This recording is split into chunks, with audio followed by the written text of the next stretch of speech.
अस्सलामु अलैकुम वरहमतुल्लाहि वबरकातुहु।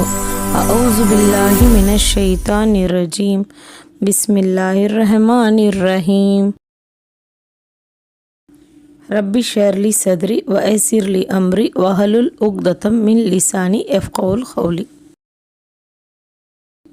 அல் பஹரா வசனம் 26 33 வரை. கொசுவையோ அதைவிட அற்பமானதையோ உதாரணமாக கூறுவதற்கு அல்லாஹ் வெட்கப்பட மாட்டான். நம்பிக்கையாளர்கள் அந்த உதாரணம் தம் இறைவனிடமிருந்து வந்துள்ள சத்தியமே என்பதை அறிந்து கொள்வார்கள். நிராகரிப்பாளர்களோ இத்தகைய உதாரணங்கள் மூலம் அல்லாஹ் என்னதான் நாடுகின்றான் என்று கேட்கிறார்கள். இதன் மூலம் அவன் பலரை வழித்தவறச் செய்கின்றான், பலருக்கு நேர்வழி காட்டுகின்றான்.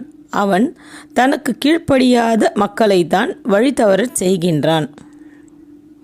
அவர்கள் அல்லாஹ்விடம் செய்த உடன்படிக்கையை உறுதிப்படுத்திய பின் முறித்து விடுகிறார்கள். அல்லாஹ் இணைத்துவைக்குமாறு கட்டளையிட்டதை துண்டித்து உலகத்தில் குழப்பம் விளைவிக்கின்றார்கள். இவர்கள்தான் நஷ்டமடைந்தவர்கள்.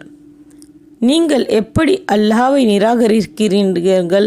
நீங்களோ உயிரற்றவர்களாக இருந்தீர்கள். அவன்தான் உங்களுக்கு வாழ்வு அளித்தான். பின்னர் உங்களை மரணிக்கச் செய்து மீண்டும் உங்களை உயிர்ப்பிப்பான். பின்னர் அவனிடமே நீங்கள் திரும்ப கொண்டு வரப்படுவீர்கள். அவனே பூமியில் உள்ள அனைத்தையும் உங்களுக்காக படைத்துள்ளான். பின்னர் வானத்தின் பக்கம் கவனம் செலுத்தி அவற்றை 7 வானங்களாக ஒழுங்குபடுத்தினான். அவன் ஒவ்வொன்றையும் நன்கு அறிந்தவனாக இருக்கின்றான்.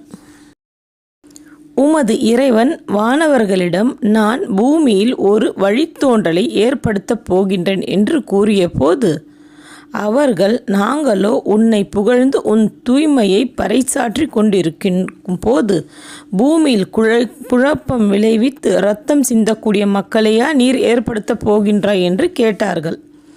அதற்கு அவன், நீங்கள் அறியாதவற்றையெல்லாம் நான் அறிவேன் என்று கூறினான். அவன் ஆதமுக்கு அனைத்து பெயர்களையும் கற்றுக் கொடுத்தான்.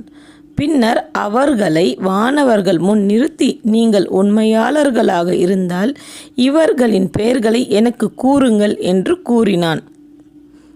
அதற்கு அவர்கள், நீ தூயவன், நீ எங்களுக்கு எதை கற்றுக் கொடுத்தாயோ அதை மட்டுமே நாங்கள் அறிவோம்.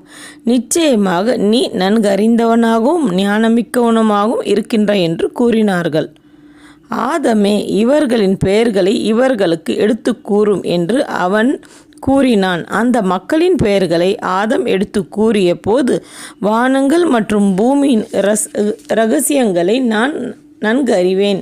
நீங்கள் வெளிப்படுத்துவதையும் மறைத்து கொண்டிருப்பதையும் நான் நன்கு அறிவேன் என்பதை உங்களிடம் நான் கூறவில்லையா என்று அவன் கேட்டான்.